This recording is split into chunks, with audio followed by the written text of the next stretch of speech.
Një atentat i rënd me armë zjarri ka trondittur mbrëmjen e dieshme kryeqytetin, ku 4 persona mbetën të plagosur, mes tyre 2 të mitur. Një ngjarje kjo që ndodhi në afërsi të rreth rrotullimit të Shkozës. Viktimat po udhëtonin me një automjet të kompanisë private të sigurisë Pelikani Security, i cili u qellua me breshëri plumbash nga persona ende të paidentifikuar.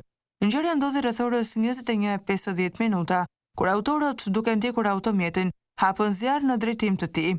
Si pasoj, makina ka dalë nga rruga dhe është përplasur pasi dyshohet se drejtuesi humbi ndjenjat gjatë sulmit. Të plagosurit janë identifikuar si Aren Stafa, 34 vjeç, shoferi i familjes Demiraj, Kian Mullaj, 19 vjeç, djali i Elona Mullajt, drejtoreshe një degë në Raiffeisen Bank, dhe 2 të miturit, M Demiraj, 17 vjeç, dhe D Demiraj, 11 vjeç, të cilët janë ndjemtë e Vesel Demirajt, presidenti i Pelikani Security Group. Të plagosurit u dërguan me urgjencë në spitalin e traumës, ku po marrin ndihmë mjekësore. Besohet se 11 vjeçari ndodhet në gjendje të rëndë dhe u shfutur në sallën e operacionit.